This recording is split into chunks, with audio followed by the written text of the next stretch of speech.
Olá, bom dia para você, seja bem-vindo a essa edição. Chegamos naquele nosso horário de sempre, agora são 8 horas e 31 minutos. Segundou e nós estamos ao vivo, é claro, para te contar as últimas notícias. É hora aí de religar os motores e conferir o que aconteceu e quais os assuntos que estão em destaque no Brasil e no mundo. Ainda mais essa volta de feriado prolongado. Mais um dia, mais uma semana e mais um mês começam hoje. Vamos ao nosso cardápio de notícias, conferir os destaques deste 1º de abril. Julgamento que pode resultar na cassação de Sérgio Moro começa hoje e será transmitido ao vivo. Caixa inicia neste mês as contratações de financiamentos habitacionais com o FGTS Futuro.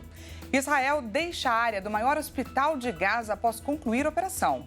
E ainda, presidente do Peru é alvo de operação por não declarar relógios de luxo como presentes. A gente te conta tudo isso e muito mais a partir de agora. Seja muito bem-vindo.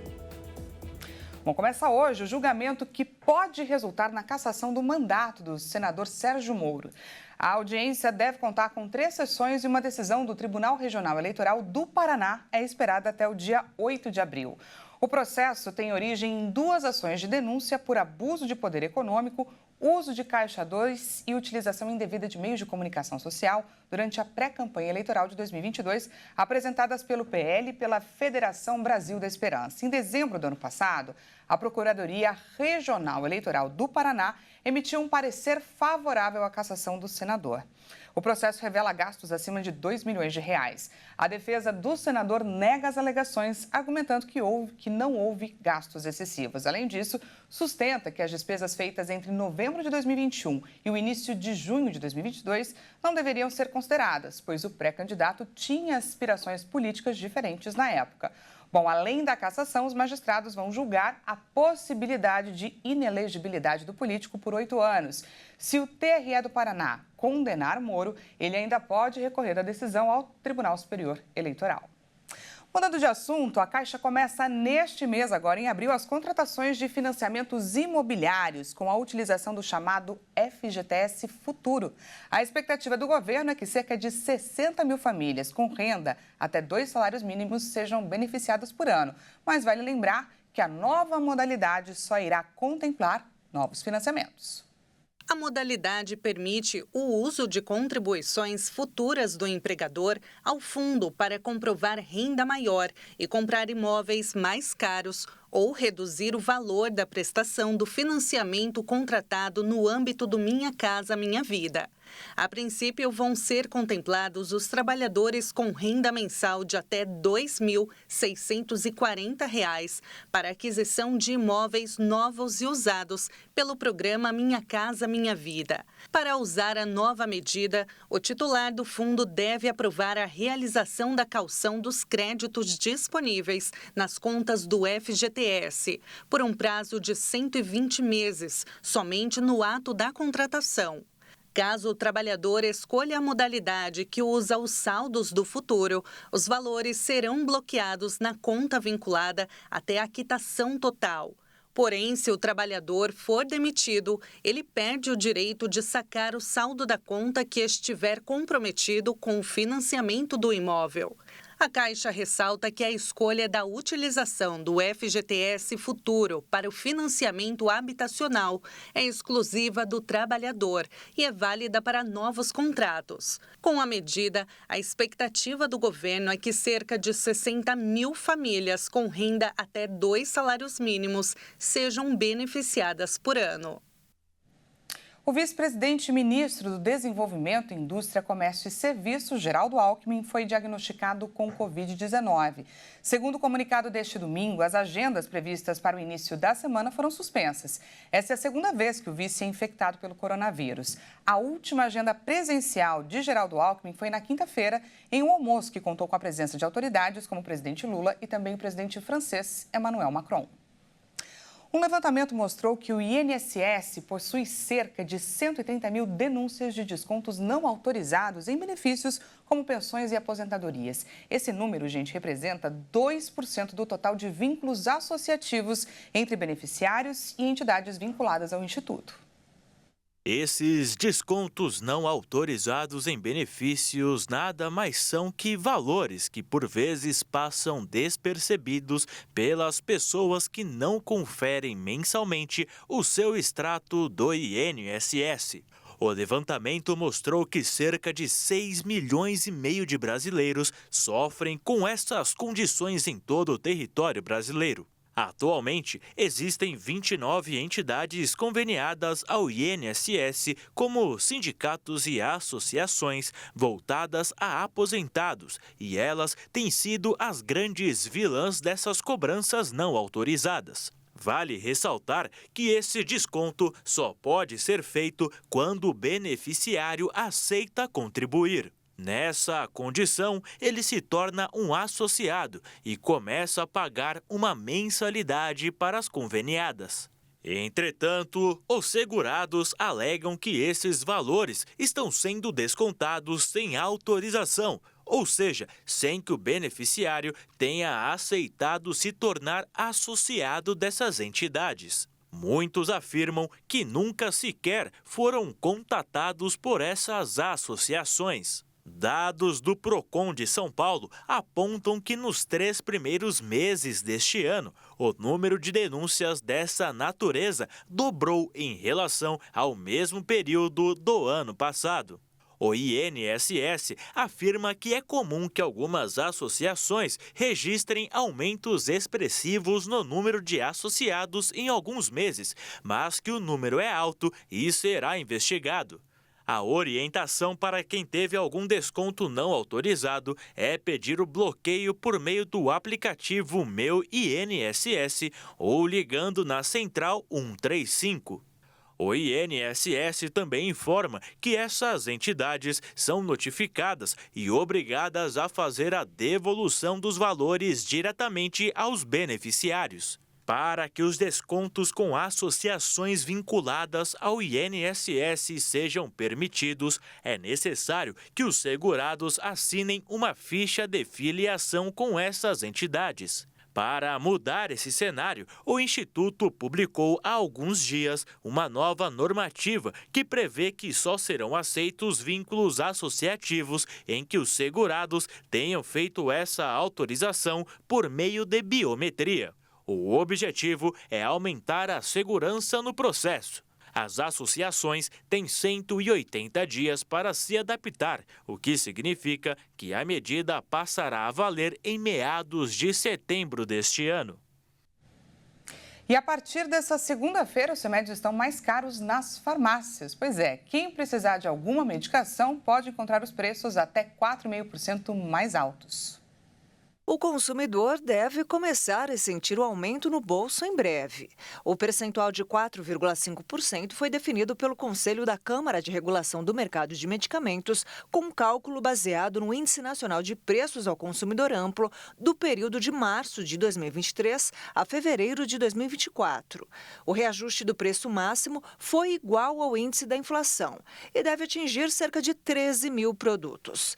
O Ministério da Saúde destacou que o reajuste é o menor praticado desde 2020 e que o percentual não é um aumento automático nos preços, mas uma definição de teto permitido de reajuste. As indústrias farmacêuticas estão autorizadas a alterar os preços de seus produtos somente uma vez por ano, para compensar os aumentos do custo de produção acumulados nos 12 meses anteriores. As farmácias podem realizar os incrementos de uma só vez ou ao longo do ano, desde que não extrapole o limite estabelecido. Desde sexta-feira, a Força Nacional não participa mais das buscas pelos fugitivos da penitenciária de Mossoró. O Ministério da Justiça e Segurança Pública optou por não renovar o uso das equipes nessa operação. Os valores gastos com as buscas podem ter chegado a R$2 milhões. As equipes da Força Nacional começaram sua retirada na manhã de sábado.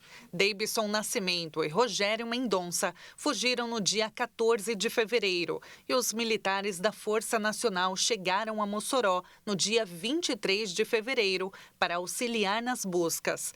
Segundo o secretário nacional de Políticas Penais, as buscas pelos fugitivos vão continuar, com uma mudança na estratégia da operação para capturar a dupla. A nova estratégia busca uma intensificação e concentração de esforços na investigação e na inteligência da operação, não sendo necessária uma grande quantidade de policiais para essa nova fase. O secretário também afirmou que, caso seja necessário, as polícias militar, civil e penal serão acionadas para ajudar nas buscas. Mais de 4 mil celulares foram recuperados nos últimos 9 meses no Piauí. Tudo isso graças a um esquema inovador que foi implementado pela Secretaria de Segurança Pública do Estado. A estratégia é inédita. Ela se baseia em praticamente rastrear o dispositivo furtado ou roubado e logo depois devolver para o verdadeiro dono. A ideia foi tão boa que acabou sendo intensificada neste ano. E o resultado veio. Uma redução de 50% no número de roubos diários de celulares na capital teresina. Mas são 3 pilares que sustentam o trabalho. O primeiro passo é identificar onde está o aparelho a partir de informações obtidas em colaboração com as operadoras de telefonia móvel. As ordens judiciais obrigam as empresas a fornecerem informações sobre a abertura de novas linhas em aparelhos irregulares. E é aí que a magia começa.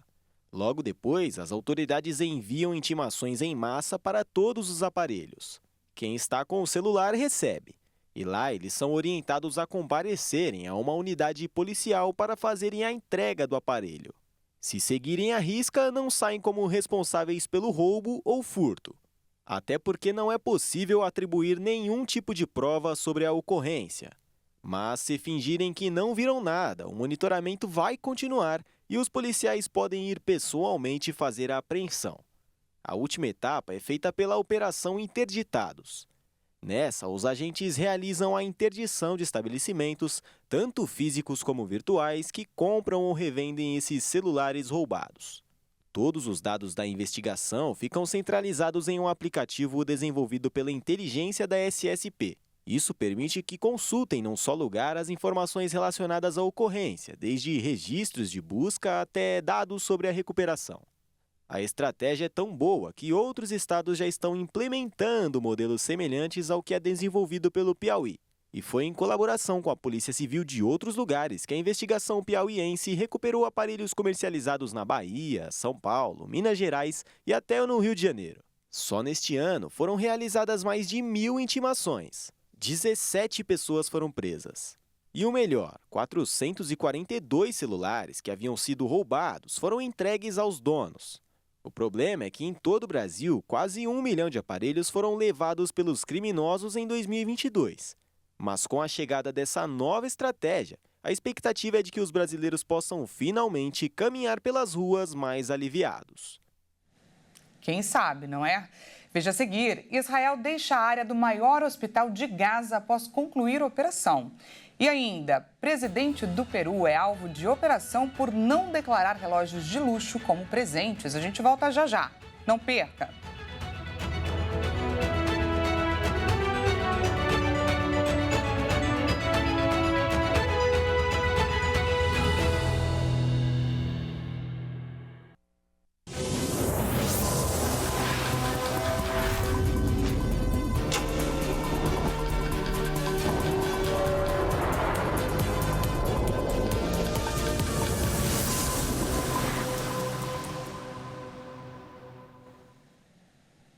Seja bem-vindo mais uma vez, nós estamos de volta e ao vivo, 8 horas e 47 minutos pelo horário de Brasília. Vem comigo para você ficar bem informado para começar aí essa sua semana. Nessa segunda-feira, Israel anunciou ter deixado a região do hospital de Al-Shifa, o maior da faixa de Gaza, após o término de uma operação militar que durou 2 semanas.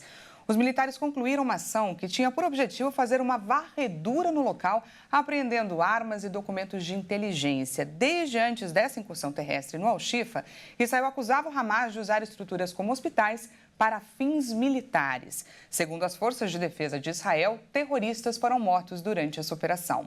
Informações preliminares contabilizam 170 homens armados mortos por militares. Já o Hamas acusa os israelenses de terem matado 240 pacientes.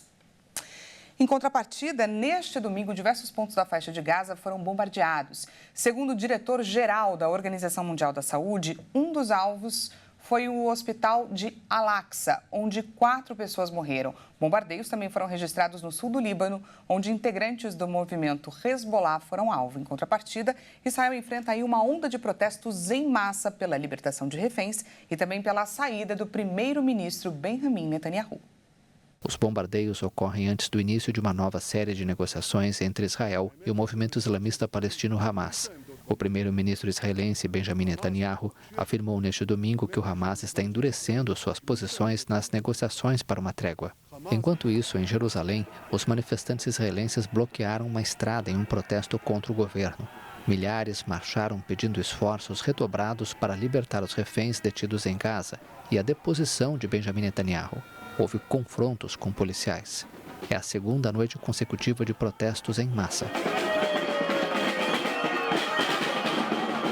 No Líbano, o exército israelense anunciou neste domingo que eliminou um comandante de uma unidade de mísseis do movimento Hezbollah em um bombardeio no sul do país. Segundo os militares, a unidade é responsável por dezenas de ataques contra Israel.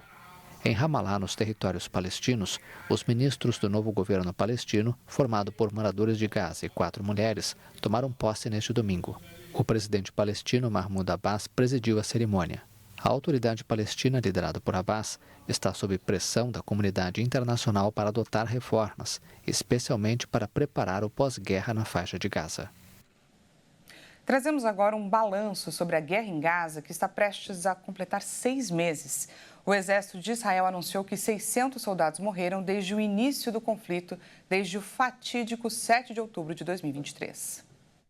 O exército de Israel anunciou nesta segunda-feira que 600 soldados morreram desde 7 de outubro de 2023, quando começou a guerra contra o movimento islamista palestino Hamas na faixa de Gaza.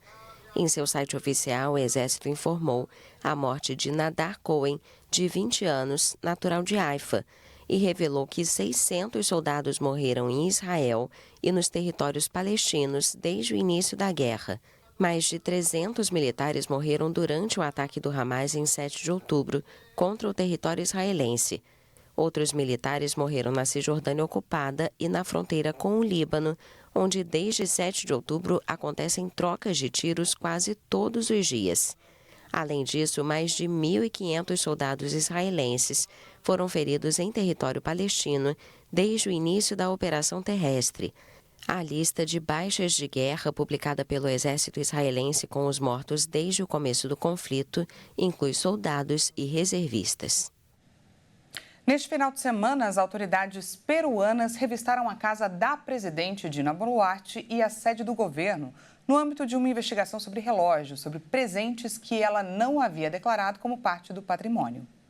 Policiais e promotores entraram na casa de Boluarte, no leste de Lima, e depois revistaram o Palácio do Governo em busca dos relógios, cuja origem a presidente não especificou. As autoridades se recusaram a confirmar se encontraram joias ou outras provas, alegando a natureza secreta da investigação. Boluarte, que assumiu a presidência em dezembro de 2022, começou a ser investigada no dia 18 de março pelo suposto crime de enriquecimento ilícito e omissão de registro de declarações em documentos públicos. Em uma mensagem na rede X, a presidência afirmou que a operação no Palácio do Governo foi realizada normalmente e sem qualquer incidente. As operações de busca foram realizadas depois que o Ministério Público não aceitou que a presidente remarcasse uma audiência na qual deveria mostrar os relógios e os seus recibos de compra. Caso fosse acusada de enriquecimento ilícito, Boluarte responderia em um possível julgamento depois de julho de 2026,